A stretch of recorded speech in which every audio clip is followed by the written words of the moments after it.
Standing for your holy throne, facing a future all unknown, young and untried, yet trusting you to guide.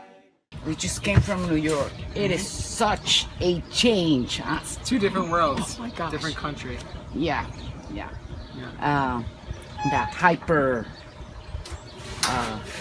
Well, it's a city that never sleeps. Metropoli and Yes. the hyper peaceful quietness of the country.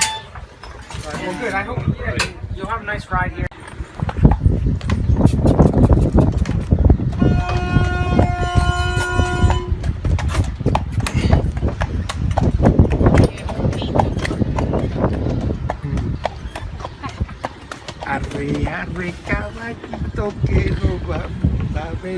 Mirandita, chinita, este paseíto me encantaría estar haciéndolo contigo.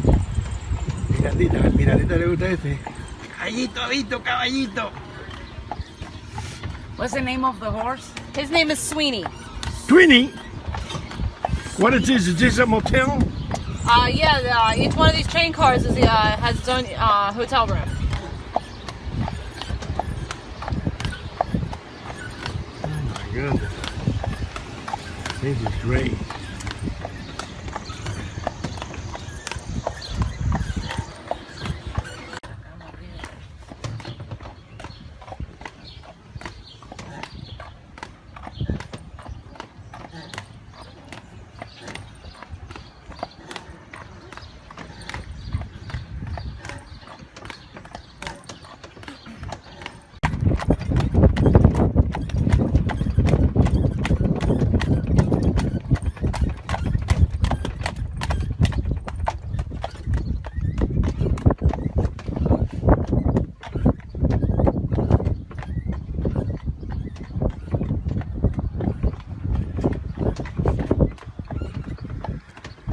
On them so they can travel at night.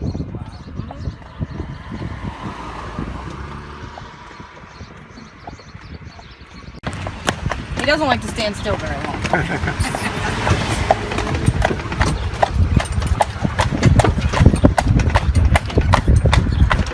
And so, are there many cases when youngsters who want to stay in the world? It's only 10% that decide to leave the Amish faith. Is that right? Yes. Basically, the biggest reason behind the ones who want to stay is because they realize that the outside world's just too overwhelming and too fast-paced for them. Because they only knew one way growing up. And so when they get to experience what life is like outside of the way that they choose to live, they realize it's just too overwhelming. So once you choose to join the church, you will be baptized. Because the way they believe it, and that's how most Christians believe, that when you're baptized, you're washing away all of your sins. We live in Miami and we just came from New York. Okay. And the difference is so Yeah, I believe it. and I mean we live in a city, Uh-huh. a big city. Yeah. Not as hectic as New York, but it is Right. a city. Yeah. When I was talking to we're actually talking about it, and it's a different world. It's It like a is. different planet. Yeah, it's like two different worlds. Yeah. People that claim to be Mennonite because they have Mennonite family members, but they're really not because they don't go by the Mennonite way of life. I see. Because I read somewhere that Amish dress in they're plain. Yes, Therefore solid colors, yes. Yeah, black and white. Well, most states they do dress in the black and white because they're a stricter sect of the Amish. Right. Well, here in Lancaster County, they actually can wear colors. But most of the colors that they wear are just earth tone colors, like your greens, your blues, your browns. Some of the girls will wear pinks and purples, but they won't wear red and yellow. Either they're going to leave the faith, or that outsider's going to be baptized into the church.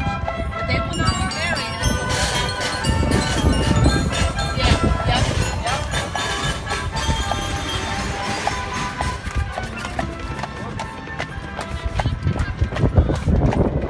So going back to clothes, I guess no stripes, no dots, no Right. Right. Now the Mennonite will wear patterns. The Mennonite will wear patterns. If they're a stricter sect of the Mennonite, the women will be in dresses. The men will be in either coveralls or slacks with suspenders. But they can wear patterns on their clothing. The Amish do not wear patterns. Right. Yeah, that's what I've noticed.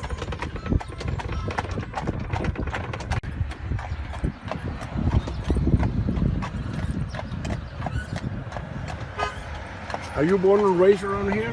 I was, yep. Only about 10-minute car ride that way. Close to me.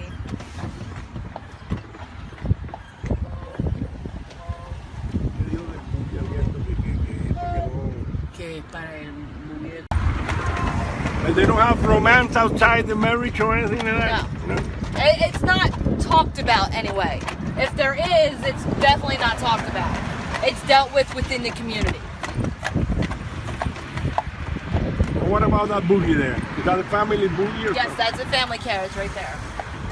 So funny they have the windshield and mirror and everything. Yeah. What about in the wintertime? Is that they ride out in Yep. the wintertime?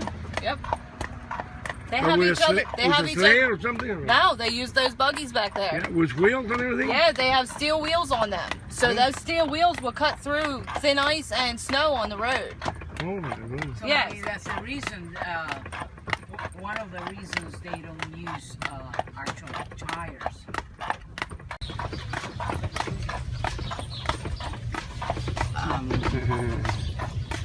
They go to the Springer. Yep.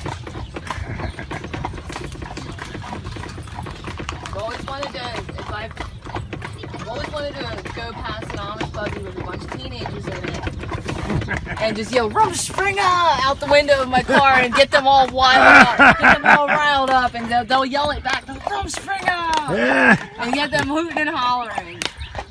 Hmm.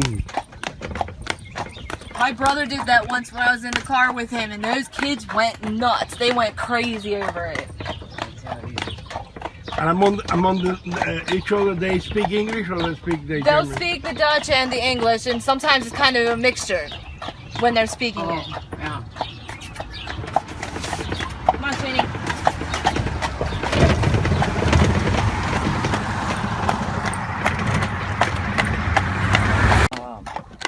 They farm, Right. Or they do both. Their farms, it's about 10% of the Amish population that have dairy farms. The rest of them will have little cottage businesses like woodworking shops, quilt and craft stores, produce. Talking about that, is there any phone laundry in town? I need to take care of my dirty laundry. Yeah, there is one. When we get back, remind me, and then is married is when he has a beard. Uh-oh. So he shaves that beard until he gets married. Once he's married, he lets it grow out. But they shave the mustache. They don't. Why they shave the mustache? Because the men who persecuted them back in the 1700s wore mustaches. Oh, I know how to get to a road because your sign. Yep. Paradise Lane. Yep. And I go. I take this road. Yep. It's The very right-hand easy. road. Yeah, it's very easy. I know how to do it.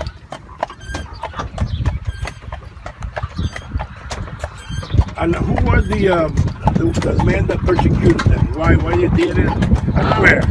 The reason why they were being persecuted because the Amish originated from Germany and surrounding countries. And the reason why they were being persecuted is because back in the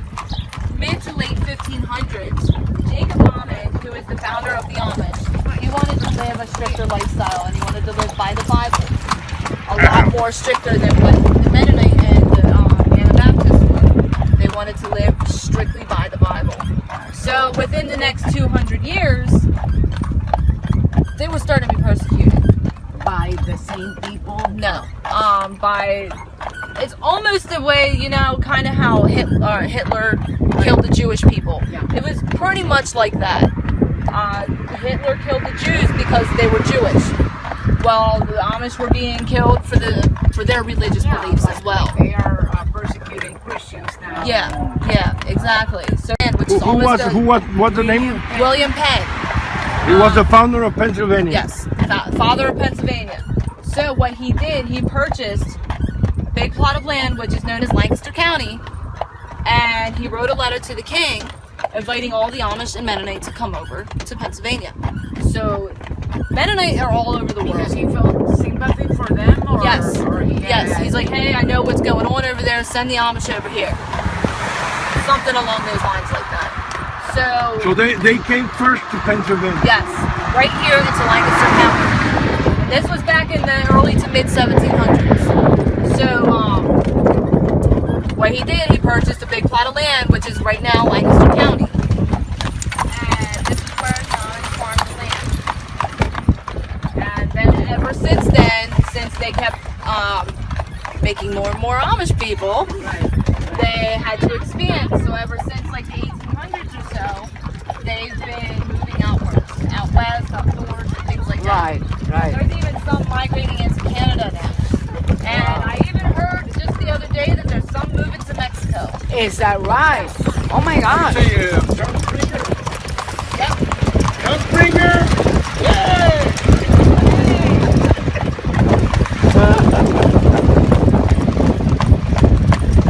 We saw a bunch of Amish in New York City. Yeah, they go up to New York to go to market to sell a lot of their produce and crafts and stuff. Yeah. What about the Amish market? They call the Amish market. In New York, for example, they have Amish market. Oh yeah? Yeah, but it doesn't belong to the Amish. Anything but. Yeah. Well, they probably call it the Amish market because they want people to believe the stuff comes from Amish Well, country. Yeah. we stopped there. Yeah. Because, I mean, we were... They use it just to operate the refrigerators, their hot water heaters, and their gas stoves.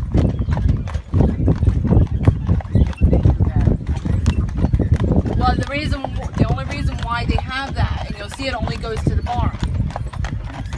And because of the store that they run there, they have a credit card machine, and they also, because they sell the woodworking furniture, they make furniture in there. And because they sell it all over the place, even out of state, a lot of that stuff goes to upstate, up in the New England states. So it's in high demand, so they have a computer with internet that they only use for the business. It's for business purposes only, and it is never inside the home. Right.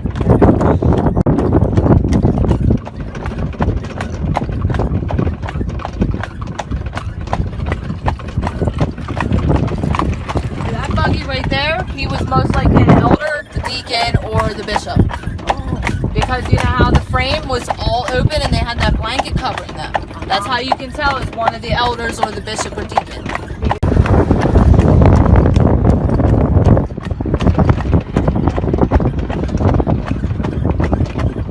He's happy. He's arriving home. Yeah. Notice he kind of picked up his pace a little bit. Yeah.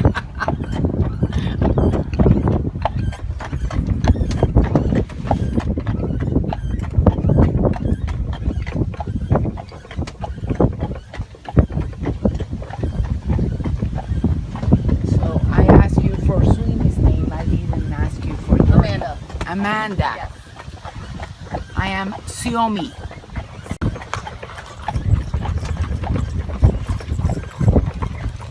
There's traffic jam.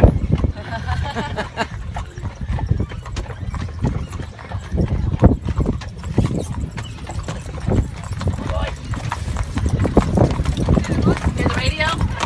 Yeah. Did you hear the radio? Yes. Yes, Some I of them will put a radio in the back of their buggies. They're having fun. They are. Mira. Como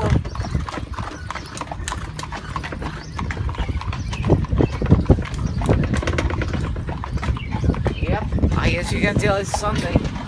Yes, you can definitely tell it's Sunday with all the buggies that are running around. Now, you know, during the week, Monday through Saturday, the Amish actually would rather hire somebody to drive them around in a car because of all of the vehicles that are out on the road Yeah, I these guess days. there's And a there's lot so of many traffic. people that's distracted by their electronic devices and causing more accidents. So they would rather just hire somebody to drive them around to run their errands. Right. And it's only on Sunday that they will strictly just drive the buggies. Well, that's the reason I asked you at the beginning of the ride if there were accidents, if they had right of way. Right. Because I guess that more people moving into Yeah.